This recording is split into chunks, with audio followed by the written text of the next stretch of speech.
Good afternoon, everybody. It's my privilege to be here. Thank you for allowing me the opportunity to talk to you.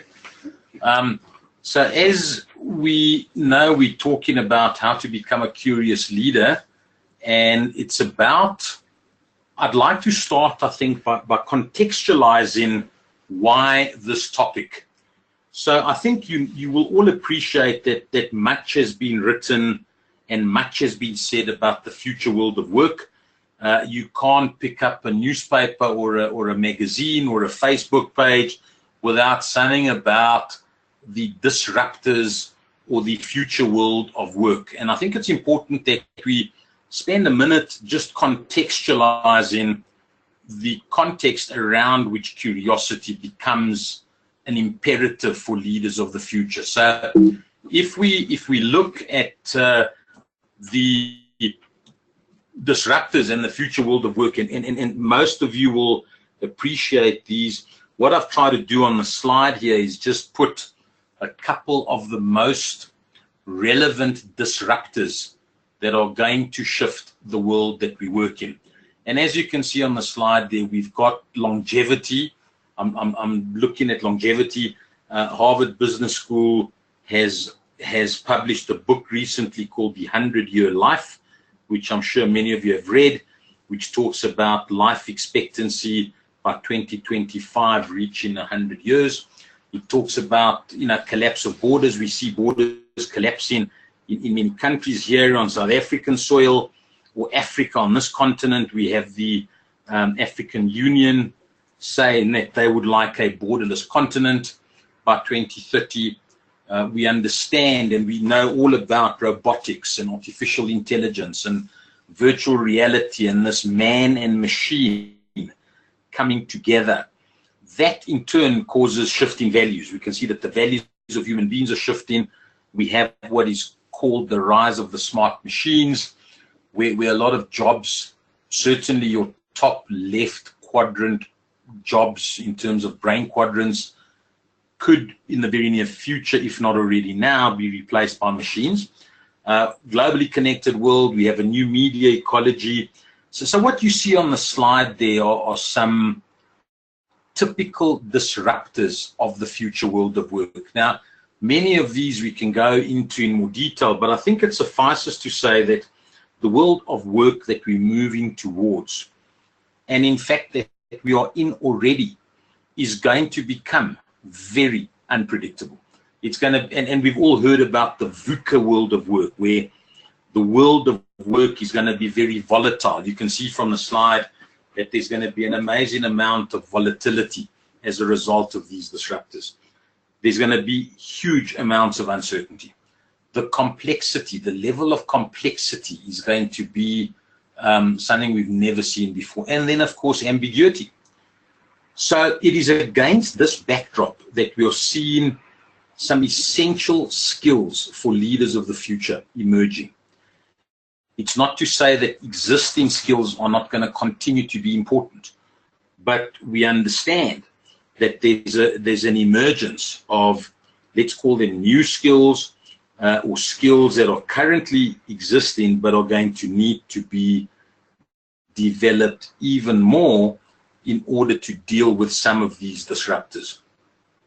If we look at the skills in general, and these are, the slide that you see now, there are many more of these skills, but what we are seeing and what the research points us towards is that in the future, for leaders to be future fit and to navigate this complex world of work, they're going to have to be incredibly creative. They're going to have to think critically. Curiosity is going to have to peak, and they're going to have to collaborate. And by collaboration, we mean span organizational boundaries. They're going to have the ability to work across organizational boundaries. So we typically refer to these as the 4 C's of the 21st century: creativity, critical thinking, curiosity, and collaboration. If we zoom in on curiosity for a moment and we just probe a little bit about curiosity, I'd just like to draw a link between the essence of critical thinking and curiosity. Now, the real thing with curiosity and all the work we've done in curiosity is that curious people suspend judgment.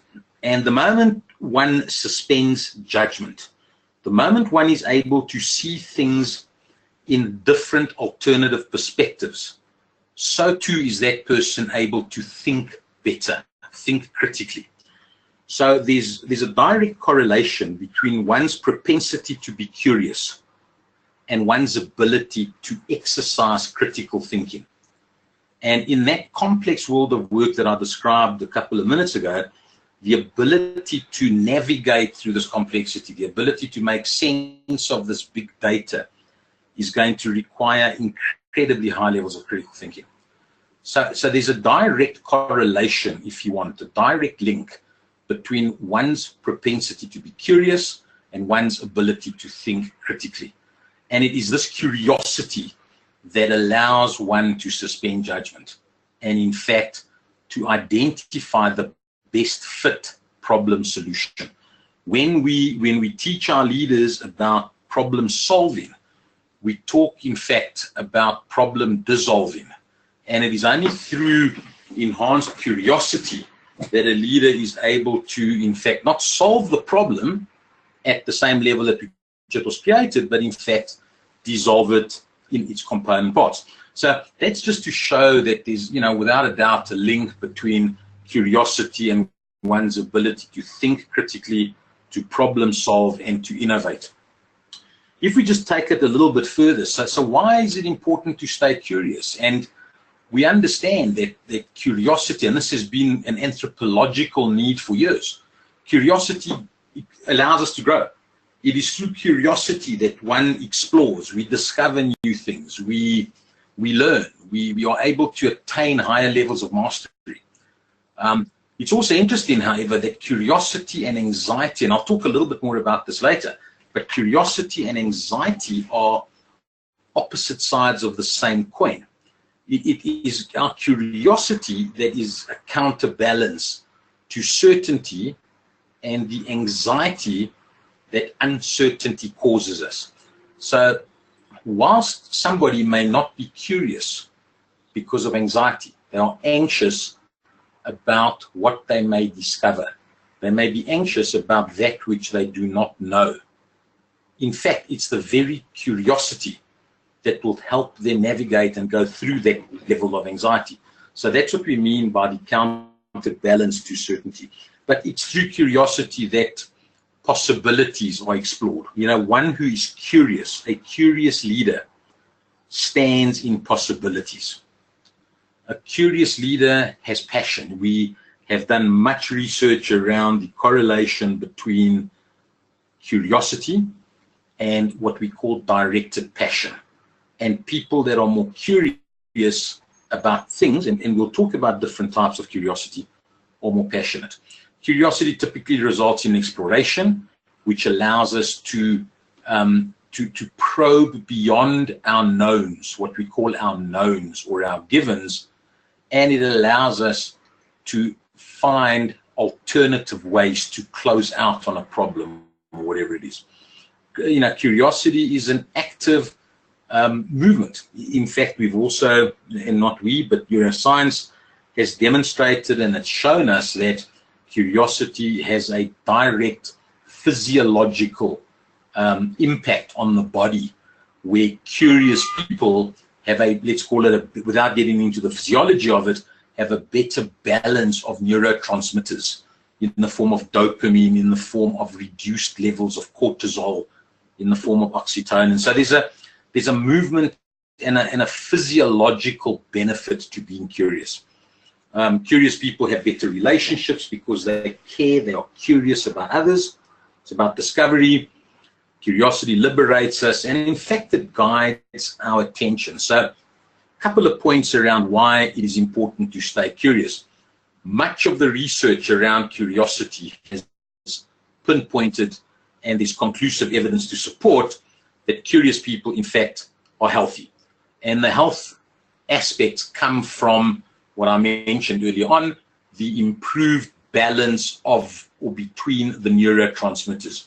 There's a direct correlation between cognitive ability, critical thinking, memory, and curiosity, hence the benefit of intelligence. They can integrate multiple perspectives into what we call more comprehensive and intelligent decision making. It is through curiosity that a lot of people have discovered their meaning and purpose in life. As we know, this is not something that we go out and find one day, but it's through a journey of being curious that one discovers what gives one meaning and purpose. Curious people, because of the suspending judgment and because one of the types of curiosity is being curious about others, curious people have been shown to have improved relational connectedness. So there's a degree of connectedness to self and to others that comes about by being more curious. And curious people, and in fact curiosity is directly related to the neurotransmitter dopamine, which we refer to dopamine often as the pleasure drug. And that whilst there's an anxiety to being curious, when one discovers what one is being curious about, there's a release of dopamine, which is the pleasure drug. And colleagues of mine have done extensive research around the correlation between curiosity and, in fact, degrees of happiness, both at an individual level as well as at an organizational level. So, typically what are called the big 5 benefits of harnessing curiosity, both at an individual level as well as at an organizational level. I'd just like to pause for a minute. Just the one thing that I'd like to add at this juncture is that curiosity is something we all have. It's not as if some people were born curious and others weren't. It's a given. We were all born curious.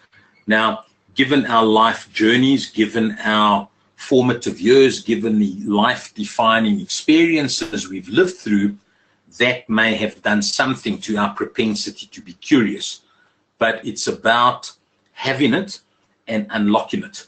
And the crushing of curiosity starts as early as 18 months. You'll know, child psychologists have said that a child between the ages of 0 and 5 hears the word no or don't at least 50,000 times, and they will probably hear it another 75,000 times between the age of 5 and the age of 8.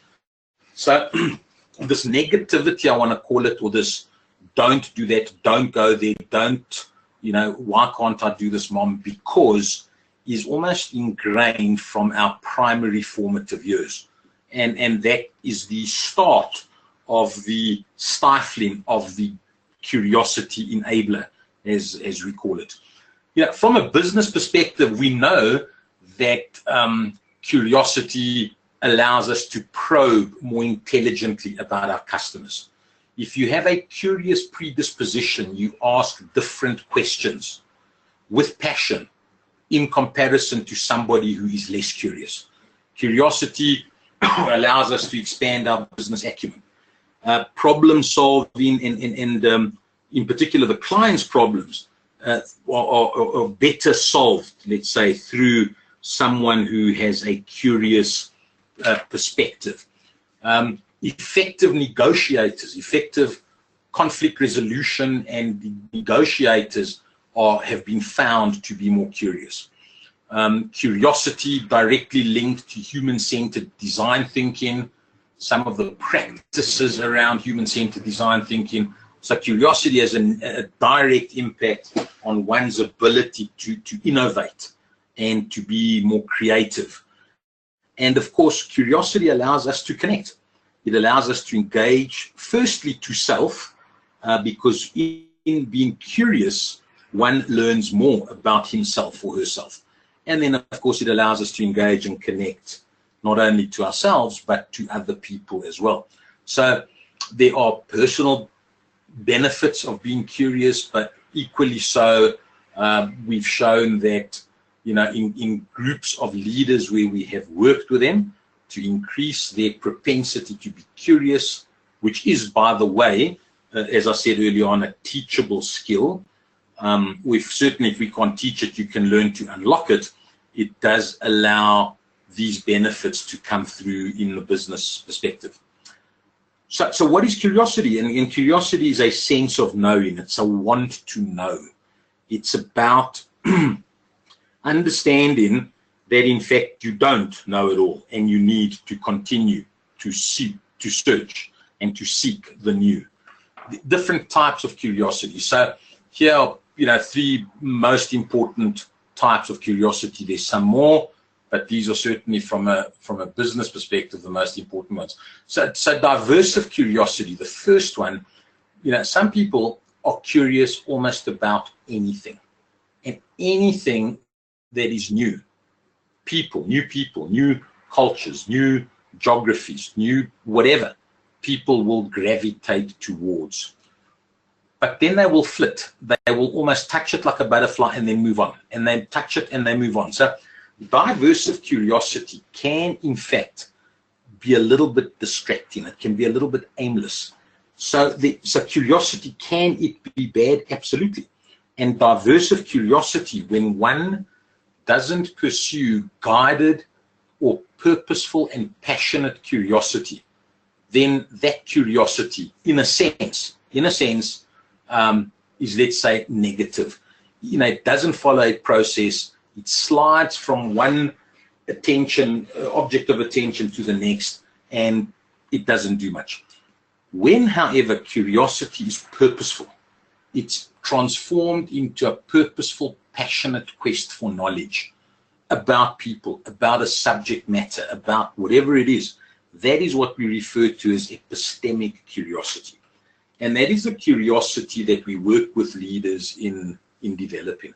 One could have a couple of areas of epistemic curiosity, but the point is, it is purposeful, it is consistent, it is driven by passion to know about something.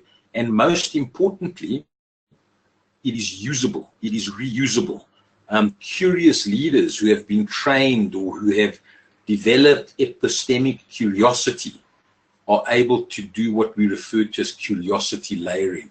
They are building this wealth of wisdom.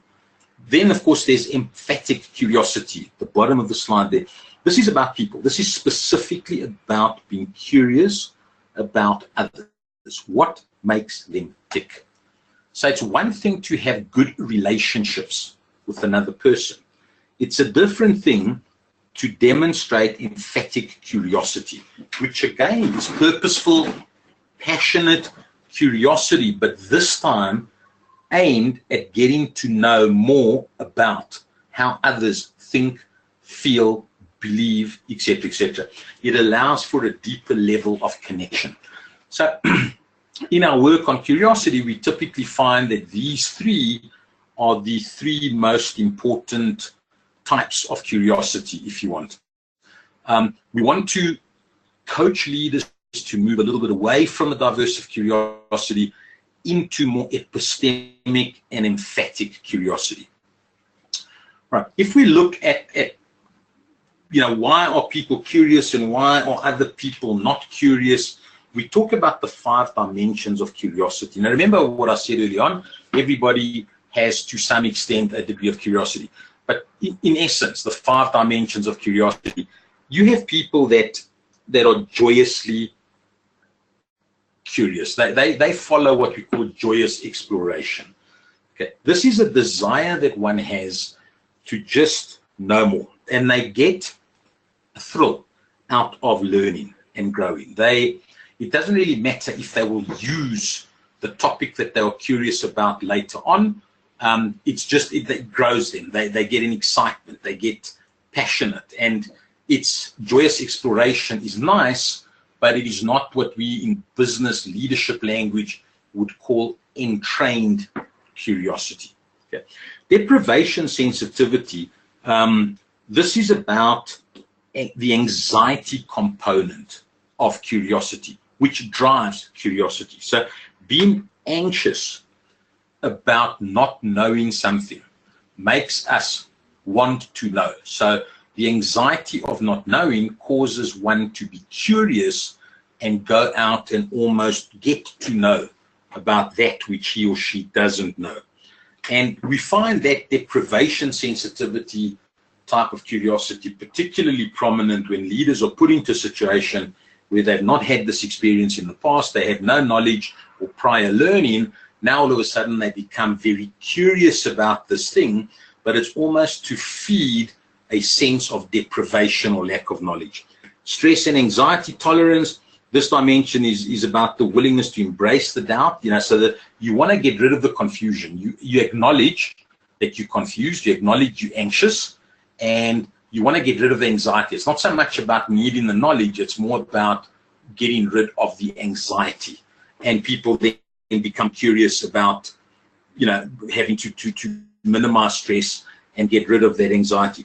Social curiosity is about people. Again, it's similar to the emphatic curiosity. Social curiosity is about wanting to know what makes others tick. Human beings are social animals, and we want to connect. There's an anthropological need to connect to others. And if anything, if I can find anything out, if I can get anything that'll help me connect better, in most instances, then I will move towards it. And that's the social curiosity.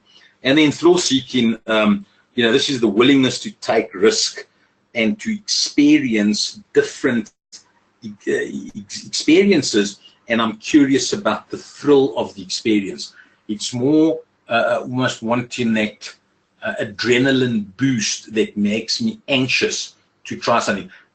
Point 5 on this slide is unfortunately what in some instances gets people to become very curious about some things they should not necessarily be curious about. But I guess that's all relative. So what we're saying on this slide here is that all of us have some of these dimensions of curiosity bubbling within. Taking that into account, if we look at the types of curious people, so we refer to leaders that are what we call the fascinated. And by the way, these levels of curiosity or dimensions of curiosity are measurable, and they can be lessened or they can be enhanced. So just like other behavioral traits or characteristics or skills, one can consciously adapt one's way of being to be more balanced in this area. But the fascinated, what we refer to as the fascinated, they are high on all levels of dimension. On all the dimensions. They're high on joyous exploration. They have some degree, a high degree of deprivation. So all the previous 5 dimensions they're high on. Problem solvers, if you're a problem solver, you're going to be higher on the deprivation dimension. Emphasizers are high on the social curiosity, and the avoiders, in fact, are low on all of them. People who avoid are low on all of those dimensions. Okay. Habits of curious people, very quickly, they listen without judging.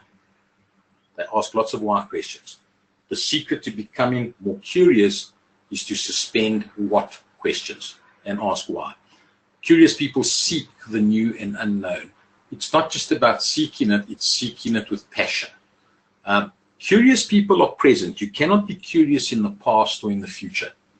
Curiosity can only be achieved and harnessed and met, the need to be curious, in the present. Curious people tend to have a very high degree of humility. They're humble. They understand that they do not know. They are grateful that they do not know, but they're willing with passion to go and find out.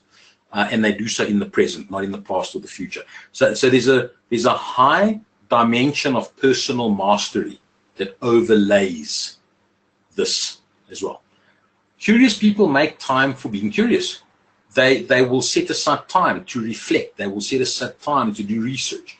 Curious people are mindful and journal. We find that a lot of our leaders who are curious leaders spend a lot of time journaling, and they journal about experiences and they identify gaps. They have a high degree of self-awareness. So it's not to say that they're going to set aside 3 to 4 to be curious, but their activities and the time they make allows them to become involved in curiosity. And then, of course, point 7, they are very reality aware. So they do not have a locus of control where they try and control things beyond their control. They deal with what they can control. They operate within a very well-defined circle or locus of control. So they are reality aware and they accept reality. And in fact, those are some of the routes to becoming this curious leader we speak about. Next slide just talks about different continuums as well. It's, you know, just very quickly, your curiosity has an intensity. So the more intense, so if I'm curious about leadership for the future, which I am, I will have intense curiosity about leadership of the future. The frequency is how often does that curiosity come and go. Well, if it's something I'm really passionate about, that curiosity about future leadership is going to be there all of the time, and it's almost in the background. The durability lasts for long periods of time. Its breadth is wide. You know, I'm interested in everything that has to do with leadership for the future. So sociology, philosophy, you know, automation, robotics, anything that may tap into or impact on this passion called leadership for the future. And then depth. You know, once a person finds something that captures his or interest, they hold this on. And the depth allows you to integrate experiences. So a curious person discovers something, and then in a seemingly unrelated area of life, they discover something else. But they are able to overlay these two together, and they integrate. And they start forming an opinion and an identity and a perspective. So these are the curiosity dimensions, again, if you want. I think I have mentioned this point already. It's just that, you know, anthropologically, we are wired for curiosity. We lust for the new. But at the same time, we are hardwired as human beings for survival. So anything that looks different, anything that we don't know about, anything that seems different, we will see as a threat and we move away from. So in our brains, what's happening is we are constantly moving and dancing between this lust for the new, which is curiosity, and this anxiety and fear or need for survival. So the point here is that sometimes anxiety, in fact, is what is the catalyst for curiosity. And it's the need to reduce the anxiety, which is so high, that moves me into a state of being more curious. So just a point on that, you know, you also have, as I mentioned early on, the neurotransmitter physiological dimensions of dopamine, which is a pleasure drug, and then, of course, the cortisol from stress. You have a dance between anxiety, uncertainty, the need for certainty, and curiosity. And it's about straddling this dance. It's not about one or the other. It's more about straddling the dance. But very often what happens is we let anxiety and fear rule. And we've pushed, in most instances, leaders have pushed curiosity away. And they've put anxiety as the leader. I think there are a couple of practices that leaders can adopt in order to stay curious. But I think 3 very, very simple practices or ways of thinking that I just wanted to share. You know, we do ask too many what questions. So it's been shown time and time again that the route to becoming more curious is to, without a doubt, you need to catch yourself out. For every question where you ask in what, there has to be at least 5 why questions. So you need to ask why as opposed to what. And be on the lookout for that. In business, you know, interaction with others, we tend to ask what far too often. The concept of thinker and thinker great from Todd Kashdan talks about thinking, but in an integrated way.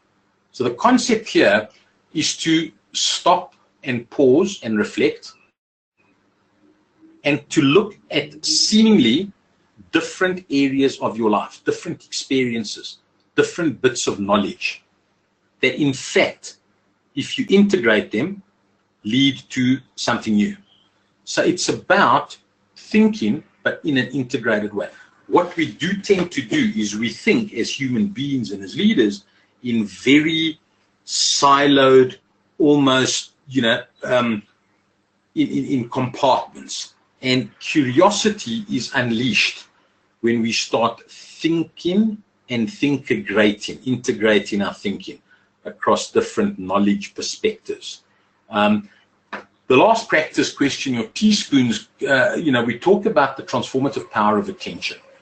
If I, as I do when we train this, we say to some of the leaders in the room, here is a teaspoon, put together in groups of 3 or 4, put together a 40-minute presentation on a teaspoon. Now, what's interesting is that a seemingly irrelevant, very boring object, the moment one starts thinking differently about it, the moment one starts asking different questions and looking at it differently, a whole lot of innovation comes through. So what this question in your teaspoon practice does is it directs attention. We talk about the power of intentionomics and the power of purposeful attention. We use the principle from the boring conference principle, and what this allows one to do is to really become curious about things that seemingly are completely irrelevant and in fact don't matter. And it's when you start being curious about that you start unlocking a curious perspective to your thinking. So just 3 practices: ask more why questions than what, make time to think about how to integrate thinking compartments, and storytelling is a way to do that, and then question seemingly boring objects. In fact, if you were to Google something called the boring conference, you'll see exactly what I'm talking about. And that's it. Thank you very much for your participation. Questions? Thank you very much, Dr. Eric, for the fascinating webinar. Folks, we are now open for the question answers. If you have any questions, you can either put in the question box given in the end of the webinar. Else you can also raise your hand by clicking the hand icon available on the webinar console. So let me go straight to the question box. We have a question for you, Dr. Erkal. That is, what do we need to learn to be ready for the future? So what do we need to learn to be ready for the future? Well, I mean, curiosity is one of them, but there are a couple of other skills that are going to emerge as absolutely critical for future leaders. So we've come up with, with a category, if you want, of 7 of these skills, but amongst others, so to become curious is absolutely critical. I think the ability to deal with paradox. So in the future world of work, duality thinking, what we call thinking in duality, and the ability to think both and, not just either or, is critical. So polarity thinking, or dealing with paradox. The ability to influence people without authority. In other words, influence, but not in the traditional, typical organizational hierarchical sense. So there are different influencing perspectives that are coming to a fore. The ability to what we call sense making, ordering chaos. Now, some of these skills have been around for a long time and they've been there, but typically they've been maybe reserved for your level 5 leaders at the top of the hierarchy.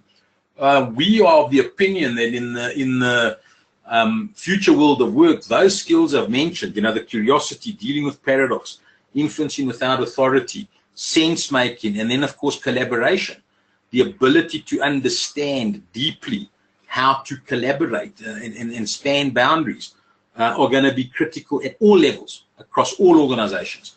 And they're going to have to be definite skills because of the characteristics of the future world of work. Another one for you is, what makes a successful strategic thinking and planning process and ultimately a successful plan? So what helps us do successful strategic planning? Again, if I relate it to what we spoke about today, if we go most times, not all the time, but a lot of the time, when people do strategic planning, they are already locked in to a predisposed way of thinking. We also like to almost lessen the information we don't like, and we zoom in on the information that we do like. So again, if I relate it to today's topic, strategic planning, the more perspectives you bring in, the richer your plan will be. The more humble one is, and the more willing to explore alternative perspectives, the richer your plan is going to be. Now, obviously, it's got to be tempered with data. It's got to be tempered with strong strategic planning tools. But it's the brain set. It's the paradigm that we come into strategic planning with that sometimes makes the plan too rigid.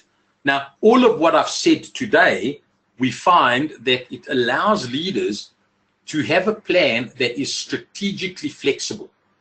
It's not strategically stubborn, because high ego, lack of curiosity, inability to deal with paradox causes us to design and develop plans that we refer to as strategically stubborn.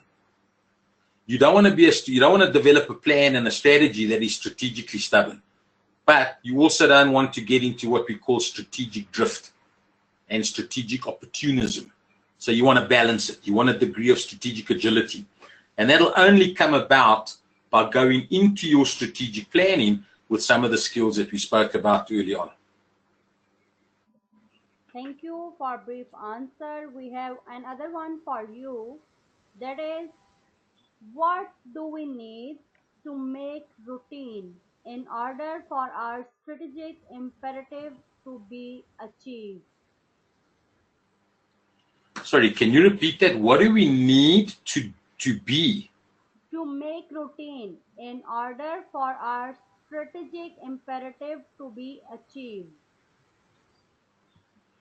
Look, you need connectedness, I think. The question has multiple dimensions to it, but definitely it's the ability of the planners, the leaders, the leadership in an organization. We see it all the time. When leaders in an organization, in society, have a sense of connectedness, when they're connected to self, when they're connected to others, when they're connected to a purpose, when that plan is purposefully connected and the leaders are connected, we talk about the ability to inspire people, but you can't inspire people in pursuit of a plan or a strategy if you don't have that sense of connectedness. And I'm talking about connectedness to self first, and then connectedness to others. And then, of course, purposeful connectedness to a vision or a strategy. Those, for me, would certainly be some of the more important dimensions that will make a strategic plan happen successfully. Well, it really takes us towards the end of the webinar. Before we end the webinar, do you have any concluding remarks, Dr. Erkal, for our audience? Yes, one thing that I say to all the groups that I work with is, there's a lot of negativity and there's a lot of panic and a lot of, this new world of work is going to change the way we work and the world of work, and that is all true. The beauty of it, I think, is that we all have within us what we need to develop the skills we need to deal with this future world of work. So I think there's a massive amount of opportunity and positivity in how we go forward. We just have to be ready for it and seize it. I really want to thank you